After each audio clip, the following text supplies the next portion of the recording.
Bonjour à tous les gens qui ont envie de faire changer les choses. Aujourd'hui, je vous retrouve sur cette chaîne Écologie Citadine pour vous parler d'un livre qui me tient vraiment particulièrement à cœur. Il s'agit de J'arrête la pilule de Sabrina Debusca.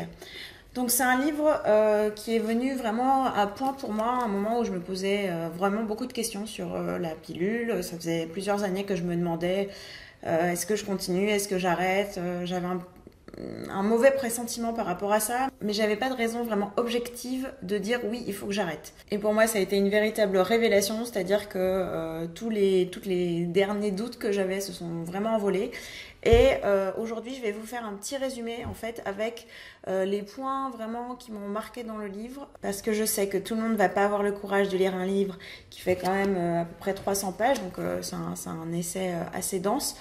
Donc voilà, mais il me semblait important quand même de diffuser l'information parce que ça concerne vraiment énormément de personnes. Donc si vous prenez la pilule, je vous invite vraiment très fortement à le regarder. Si vous n'avez pas envie de regarder la vidéo en entier, je mettrai dans l'article qui ira avec les points clés repris par écrit, donc vous pourrez les lire aussi. Et surtout, je vous encourage à la diffuser le plus possible autour de vous, aux hommes, aux femmes. Vraiment, tout le monde est concerné, tout le monde a dans son entourage des gens qui prennent la pilule. Donc, vraiment, diffuser l'information. Et bien sûr, également, je vous en conseille de lire le livre qui contiendra bien plus d'informations que ce que je vais vous donner. Alors, le premier chapitre concerne vraiment le cas de la pilule en France. En France, il faut savoir que 41% des Françaises qui ont entre 15 et 49 ans prennent la pilule. Et c'est 68% des moins de 30 ans. 90% de celles qui sont nées après 1952 ont pris la pilule au moins une fois dans leur vie. Donc, ça concerne vraiment quasiment toutes les Françaises. Ce chiffre est dû notamment au rapport qu'on a à la pilule en France et notamment le rapport que les gynécologues ont en France. C'est-à-dire qu'on est en Europe vraiment le pays où on prend le plus la pilule comparé aux autres. Et bien souvent, en fait, c'est parce que quand on va voir son gynécologue, on ne nous propose que ça. C'est pilule ou rien. On ne nous parle même pas des autres possibilités. On ne nous parle pas, bien sûr, des effets secondaires qui vont avec. Notamment une autre possibilité, c'est le stérilet en cuivre qui lui ne comporte pas d'hormones et qui n'est en fait jamais proposé ou quasiment. Il y a plein de personnes qui pensent même que si on n'a pas déjà eu des enfants, il est impossible d'avoir un stérilet, ce qui est totalement faux. On peut avoir un stérilet même si on n'a pas eu encore d'enfants. Il y en a qui sont adaptés, donc c'est vraiment pas une bonne excuse. Mais si vous voulez un moyen de contraception, POF, c'est la pilule. Elle est même donnée en fait pour des gens qui sont pas encore actifs sexuellement mais qui présentent des boutons ou des choses comme ça, donc même un peu préventivement. Et c'est ainsi qu'on se retrouve avec des gens qui prennent la pilule depuis qu'ils ont 16-17 ans et voilà, moi c'est mon cas. Aujourd'hui j'ai plus de 30 ans et voilà, ça fait plus de 10 ans que je prends la pilule. Pourtant, contrairement à ce qu'on pourrait penser, ces chiffres ne sont pas forcément corrélés avec le taux d'avortement qu'on a en France. On pourrait penser que la pilule, a priori, c'est une méthode qui est plutôt fiable et en plus, on y a accès très facilement parce qu'on a un système de santé qui fait que la pilule, aujourd'hui, elle ne coûte pas cher. Donc, elle est accessible à tout le monde. En France, le taux d'avortement est de 14,4 pour 1000, alors qu'en Allemagne, où donc eux, ils ont moins accès à cette contraception, donc ils sont 5e au niveau du nombre d'accès à la contraception, alors qu'on est les premiers. Et eux, ils ont des IVG 2,3 fois moins. Donc, clairement, c'est pas parce qu'on a accès à cette pilule que, en retour, on a moins d'IVG. Toujours en France, 65% des IVG qui ont eu lieu alors que la personne prenait une contraception. Donc finalement, est-ce qu'on est si bien protégé que ça? Dans la réalité, c'est juste impossible de la prendre correctement toute sa vie. Elle a donné le chiffre que si je prends la pilule 30 ans, donc toute la période dans laquelle je suis fertile, je vais devoir prendre environ 8000 comprimés dans ma vie. Et donc, si je suis malade, si je vomis, si j'ai la diarrhée, si j'ai un décalage horaire, il y a toutes les chances que ça ne soit pas correctement pris, plus les oublis. Donc, c'est tout simplement impossible de prendre la pilule vraiment toute sa vie sans se tromper. Et d'ailleurs, elle souligne que suite au scandale de la pilule qui a fait qu'il y a énormément de personnes qui sont sorties de la pilule en très peu de temps, le taux d'IVG est resté lui le même. Donc vraiment, c'est pas deux choses qui sont corrélées. Comment ça marche la pilule? Il faut savoir qu'il existe deux types de pilules et celle qui est prise par 90% des femmes, c'est celle qu'on dit dite œstroprogestative. Donc c'est une pilule combinée qui mélange de l'ostradiol et de l'hyprogestérone, donc qui sont des hormones qu'on a normalement dans le corps, et en fait elles vont être dosées l'une par rapport à l'autre d'une certaine manière. Donc justement, les hormones, c'est quelque chose qui est donc en principe, c'est relâché dans le corps à certains moments en dose vraiment subtile, et elles vont enclencher une suite de réactions qui vont avoir des conséquences et des conséquences. Et en fait, en prenant ces pilules, on va avoir ces doses d'hormones qui vont être présentes dans le corps tout le temps et en quantité supérieure à ce qu'on a normalement. Et donc en fait, la mécanique du corps est tout simplement cassée. Le corps humain fonctionne vraiment, c'est une petite machine exceptionnelle qui fonctionne vraiment très bien. Et là, en fait, on dérègle la machine, on tourne un gros bouton qui dérègle tout. Et voilà, donc c'est ce qui fait qu'il y a beaucoup de conséquences derrière. Du fait qu'on ingère la pilule, ces hormones vont se retrouver dans notre œsophage et dans nos intestins, alors que normalement, elles n'ont rien à faire là. Donc ça pose aussi un problème. Le but de la pilule, c'est qu'elle va imiter le premier trimestre de grossesse, alors qu'il n'y a pas de bébé. Du coup, le corps va mettre les ovaires en pause, puisque il n'y a pas besoin d'en avoir un autre. Et de fait, on ne tombe pas enceinte. Le problème, c'est que du coup, on a tout le temps les symptômes de comme si on était enceinte du premier trimestre, donc avec prise de poids et compagnie. La dose de ces hormones est ainsi 10 à 100 fois plus élevée qu'elle devrait l'être en temps normal. En plus, ce qui se passe, c'est que pour préparer l'arrivée théorique d'un enfant, le corps va envoyer beaucoup de sang au niveau de l'utérus. Seulement, les parois, elles sont supposées s'épaissir à ce moment-là, alors que là, elles restent minces. Et c'est ce qui fait en fait qu'on risque d'avoir des caillots parce qu'il y a un afflux de sang qui est maltraité tout simplement. Finalement, qu'est-ce que c'est la pilule? C'est une castration chimique. Donc, je ne sais pas si vous vous souvenez, il y a quelques années, il y avait eu un scandale parce que on envisageait d'utiliser ça sur les délinquants en baissant leur taux de testostérone. Et en fait, c'est exactement ce qu'on fait avec la pilule. C'est une castration chimique. Il n'y a pas d'autre mot. Quand il s'agit de le donner à des hommes, il y a un scandale total, alors qu'il y a des milliers de femmes qui le prennent tous les jours et que ça gêne personne. Et c'est notamment ce qui fait que les femmes qui prennent la pilule ont souvent une baisse de libido, parce que c'est la testostérone qui est responsable du pic de désir au moment de l'ovulation. Et là, en fait, on l'a jamais. Donc, le désir, lui, il reste super bas. Sans compter que la pilule fait aussi qu'on a souvent des sécheresses vaginales, donc ce qui facilite pas les rapports. Donc l'un dans l'autre, le désir sexuel des femmes est complètement laissé de côté. Selon les études, 46% des femmes qui sont sous pilule se plaignent d'avoir une baisse de la libido, donc c'est quand même assez conséquent. Avec des nausées, des migraines, des tensions mammaires, donc voilà, plein de choses qui font aussi qu'on n'est pas dans les meilleures dispositions pour s'adonner à des activités. On en est aujourd'hui à la 4e génération de pilules. La première, c'était la pire au niveau des effets secondaires, on a arrêté. Aujourd'hui, on utilise toujours la 2, 3, 4e. Le truc, c'est qu'en fait, chaque pilule a toujours ses propres effets secondaires et que la suivante en fait va jouer entre le dosage des deux hormones qu'on a citées précédemment pour pouvoir essayer de les baisser. Le problème, c'est qu'on baisse d'un côté, on augmente de l'autre, donc finalement on remplace un effet secondaire par un autre. L'expérience montre que finalement les risques sont encore plus importants pour les 3-4 que pour la seconde génération. Notamment la pilule de 4e génération disait aider à la perte de poids, donc ce qui est évidemment un argument qui parle à beaucoup de femmes, sauf qu'en réalité tout ce qu'elle fait, c'est perdre de l'eau. C'est pas parce qu'on a perdu de l'eau qu'on est plus mince, ça ne change rien du tout. Par contre, elle a augmenté considérablement les risques de thromboembélie. Donc voilà, choisissez ce que vous voulez. Ensuite, petit retour historique sur comment est-ce qu'on a inventé la pilule. Alors, il y a beaucoup de gens qui pensent que la pilule, c'était la libération de la femme, c'était ça y est, enfin, nous sommes libres, c'est merveilleux. On a du mal à abandonner la pilule, c'est-à-dire qu'on a l'impression qu'on va renoncer à un droit qu'on a acquis, alors que en fait l'histoire c'est pas exactement ça. Dans les années 1950, une certaine Margaret Sang, qui était orpheline et qui venait d'une famille qui avait beaucoup d'enfants, pour elle c'était vraiment un problème que dans l'Amérique de l'époque il y avait trop d'enfants, et un certain Gregory Pincus, qui est un médecin qui faisait beaucoup d'expériences, et notamment il avait acquis une très mauvaise réputation dans le milieu médical parce qu'il avait fait des expériences sur l'in vitro qui à l'époque était très mal vu, et lui il ne rêvait que de rétablir sa réputation, en fait de se venger de ce qui lui était arrivé.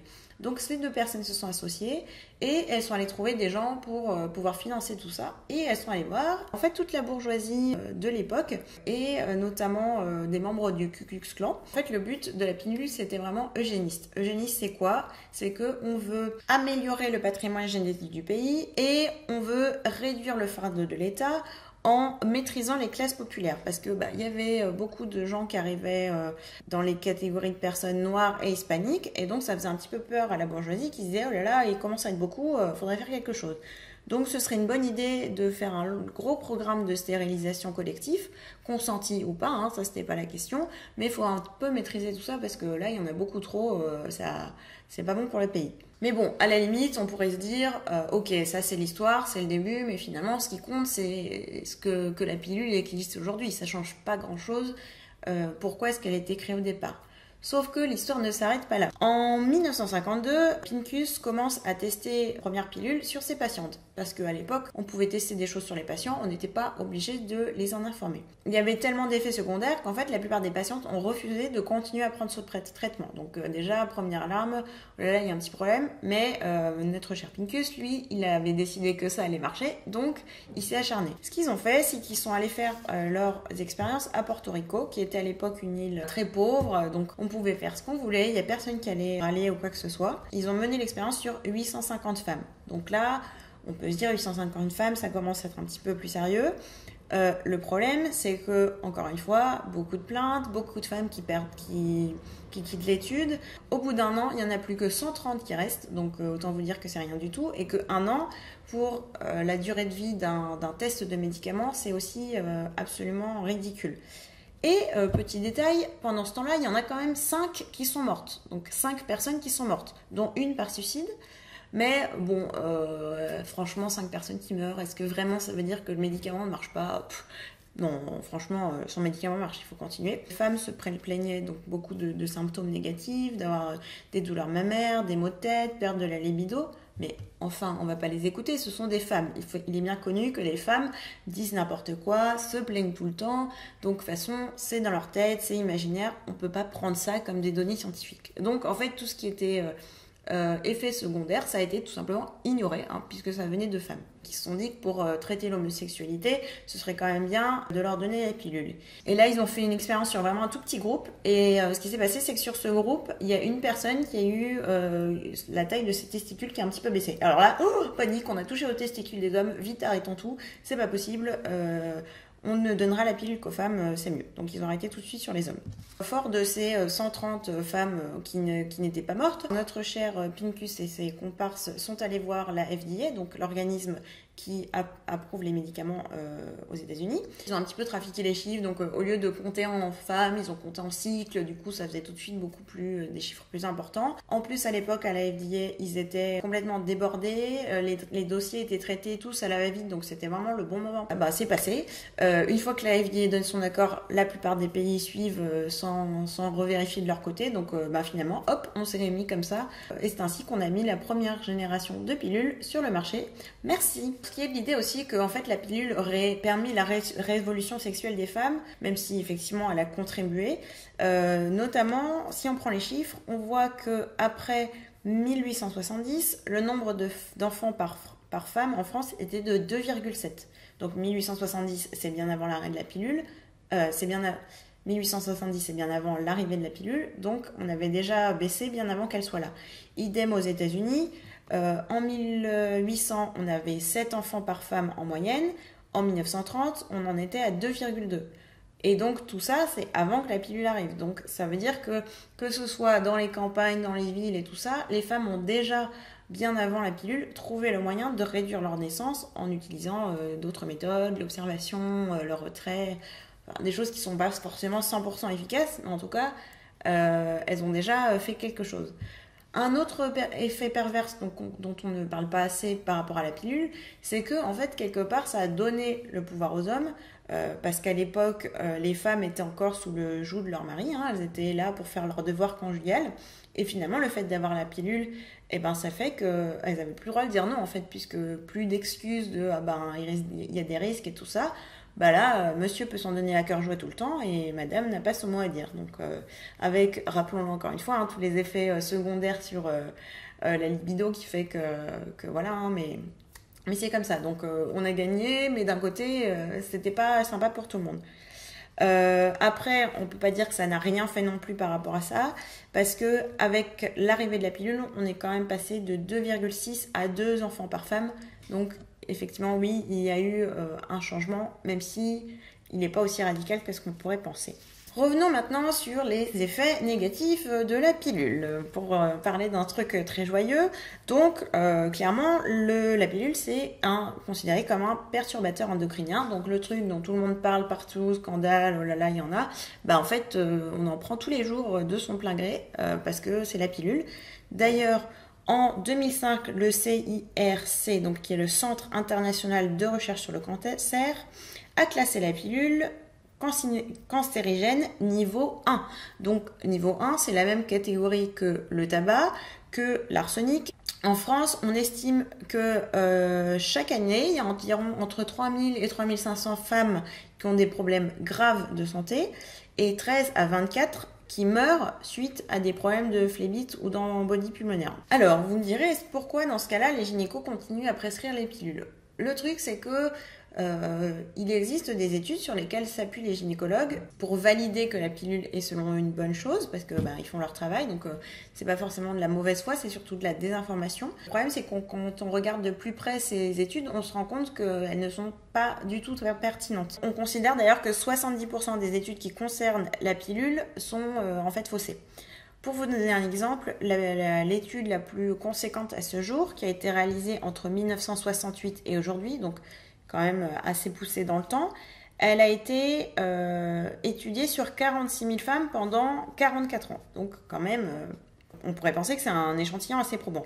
Le problème, c'est que déjà, ils n'ont pas pris des femmes représentatives de la société, donc leur échantillon, il est nombreux mais il n'est pas représentatif. Et surtout, en fait, on a comparé les femmes qui prenaient la pilule avec les femmes qui ne prenaient pas la pilule. Mais le problème, c'est que dans les femmes qui prenaient pas la pilule, il y avait des femmes qui prenaient d'autres moyens de contraception avec des hormones. Donc, en fait, c'est comme si on comparait des choux avec des choux, c'est-à-dire qu'on compare rien du tout. Voilà, donc déjà, ça annule complètement la pertinence de l'étude en soi. En plus de ça, sur ces 46 000 femmes, il y en a 11 500 qui sont parties et qu'on n'a pas suivies. Donc on ne sait pas ce qui est advenu de ces femmes. Peut-être qu'elles sont malades, mortes ou en très bonne santé aujourd'hui. On ne sait pas. Et également, on a retiré de l'étude toutes les femmes qui étaient parties pendant les 3 premières années suite à des effets secondaires du produit. Donc en fait, pour valider si la pilule, elle marchait ou pas, on a compté que les personnes qui n'avaient pas d'effets secondaires. Donc, vous voyez un petit peu le problème là. Et voilà. Donc, tout simplement, cette étude est nulle et non avenue. Et pourtant, c'est celle sur laquelle la plupart des gynécos s'appuient pour vous dire que la pilule est fiable et même qu'elle préviendrait certains risques. D'ailleurs, un problème justement, c'est que les femmes qui veulent arrêter la pilule en France aujourd'hui sont très très mal reçues. Comme il y a un peu ce consensus que la pilule c'est bien, on essaye vraiment de vous faire culpabiliser. Alors souvent le gynécologue le premier va être condescendant, culpabilisant vis-à-vis des personnes qui disent qu'elles veulent arrêter la pilule, parce que ça remet en cause un système qui est établi, donc ça ne plaît pas. Mais ça ne s'arrête pas là. On a aussi bien sûr les conjoints qui vont dire que oh là là, ils aiment pas trop la texture du latex, que oh là là, ça fait des contraintes parce qu'on peut plus le faire quand on veut, et que bon quand même ce serait mieux de continuer. Sauf qu'en fait là les femmes elles continuent à avoir tous les effets secondaires pour un certain confort. Est-ce que vraiment ça vaut le coup? Mais même les amis, en fait, s'y mettent. On a beaucoup d'exemples, et je l'ai vécu personnellement. Quand j'ai dit que j'envisageais d'arrêter la pilule, super, prépare-toi à en avoir un enfant et tout ça. Enfin, il y a vraiment quelque chose de très fort qui est ancré dans nos esprits qu'il faut continuer à la pilule et sinon c'est mal. Plus, encore une fois, cette idée que la pilule, c'est la libération des femmes, donc j'œuvre contre les femmes si j'arrête la pilule. Ce qui en réalité n'est pas le cas. Concernant les effets secondaires, donc on va faire vraiment maintenant la liste de façon exhaustive. Alors on va piler parce qu'elle est très longue. Alors on a migraine, jambes lourdes, prise de poids, kyste, douleurs pelviennes, douleurs au niveau des mammaires, fatigue, diabète, libido en baisse, acné, asthme, hypertension, etc. etc. Tout ça notamment c'est parce que les hormones de synthèse qui sont dans la pilule, en fait elles vont vraiment marcher comme des voleurs de vitamines et de minéraux, ce qui fait qu'on se retrouve en carence. Donc avec toutes les conséquences que ça peut avoir. On considère que 30 à 42% des femmes qui sont sous pilule ont une carence de vitamine C par rapport aux femmes qui ne prennent pas la pilule. Encore une fois, tous ces problèmes, ils sont là, mais souvent ils sont ignorés. En fait, on n'a pas tellement évolué depuis les années 50. Hein. Quand vous dites à votre gynéco que vous avez des problèmes, on va soit vous donner une autre pilule à la place, soit on va vous dire que il faut s'habituer, c'est votre faute. Voilà. Donc, et puis finalement, si vous mourrez, tant pis. Hein. Enfin, pour terminer, je vais faire un petit topo sur toutes les conséquences sur l'environnement au sens plus général, avec notamment l'EE2, qui est une substance qui est de l'oestrogène synthétique, en fait, donc qui fait partie de la pilule, et qui, en fait, nous, on en absorbe beaucoup, on va rejeter dans les eaux usées. Les eaux usées sont traitées, mais c'est un produit qui va rester en grande quantité, et ensuite, on redéverse ça dans les eaux. Et les conséquences, c'est qu'il y a des poissons, des amphibiens, des petits reptiles, comme des tortues, mais même des alligators, des loutres et même les ours polaires. On constate des déformations de l'appareil reproducteur, une baisse de la taille des testicules, une féminisation des espèces, donc des espèces qui sont encore plus en danger parce que du coup ils ont plus de mal à procréer, ou alors les petits naissent avec des malformations, moins souvent. Enfin, c'est une véritable catastrophe pour l'écosystème. Hein. On considère que le E2 est dangereux pour la faune à partir de 0,1 à 0,3 monogrammes par litre. En France, on a ce taux qui est présent de 1 à 71 fois plus que ce taux qu'on se considère dangereux. Et dans certaines rivières anglaises, on a même jusqu'à 500 fois plus. Donc vous voyez un petit peu l'étendue des dégâts. Sachant qu'en France, en 2015, on a déclaré que le E2 n'était pas dangereux. Parce qu'en fait, quand on prend dans le E2 comme ça, tout seul, effectivement, il n'est pas si dangereux que ça. Le problème, c'est qu'en fait, il va s'associer avec d'autres substances chimiques qui, elles aussi, sont présentes dans nos rivières. Tout ce qui est les substances chimiques des molécules de plastique, de pesticides, des lessives, enfin, tous les autres trucs qu'on déverse dans les rivières et qui aussi pris individuellement ne sont pas considérés comme si dangereux que ça. Le problème, c'est que ça fait des associations et des effets cocktails. Et là, c'est la cata, hein. C'est ce fameux effet cocktail que on ignore complètement tout le temps. Je crois que je vous ai dit à peu près tout ce qui m'avait vraiment marqué. Alors je suis désolée pour le ton un petit peu cynique de cette vidéo. Hein. C'est un sujet vraiment qui m'a beaucoup affectée. Ce que je vous encourage, c'est quand même à faire votre propre étude, à vous poser vos propres questions pour prendre en fait vos décisions en toute connaissance de cause. Si vous considérez que je connais les risques, mais par rapport aux effets, aux avantages et inconvénients que ça m'apporte, je suis prêt à prendre ces risques et je préfère continuer à prendre la pilule, c'est votre choix. Mais juste, ce qui est important, c'est que vous soyez renseigné et que vous fassiez ce choix en tout état de cause et pas juste un choix par défaut. Donc c'est ça qui est vraiment le plus important. Allez lire d'autres choses sur le sujet, lisez le bouquin, hein, vraiment je peux que vous encourager à le lire au moins partiellement, au moins en petit bout. Et surtout, vous ne laissez pas déstabiliser par le problème de « Ah oui, mais qu'est-ce que je vais prendre à la place? Ça va être inconfortable. » Personnellement, je trouve que c'est pas... Tous ces risques-là valent pas le coup en fait, hein. Tout simplement, c'est juste trop important, que ce soit pour ma santé ou pour celle de l'environnement plus généralement, je trouve que ça vaut pas le coup.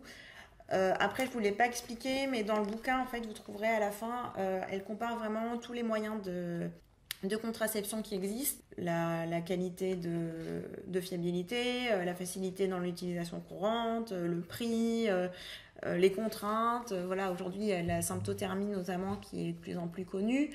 Mais qui demande quand même de s'instruire un petit peu. On ne peut pas forcément se lancer comme ça parce que là, les risques sont effectivement plus élevés. Donc voilà, donc pour ça, vous pouvez aller voir ça. Il y a des groupes Facebook aussi sur ce sujet, sur la symptothermie, sur toutes ces questions. Donc n'hésitez pas à vous renseigner. Et encore une fois, s'il vous plaît, merci de faire passer cette vidéo. Merci de faire passer l'idée que ce bouquin existe. C'est vraiment très très important. Voilà, je vous invite bien sûr également à vous abonner à la chaîne si vous ne l'avez pas encore fait pour pouvoir être mis au courant de toutes les prochaines vidéos. Et je vous dis à très bientôt. Au revoir.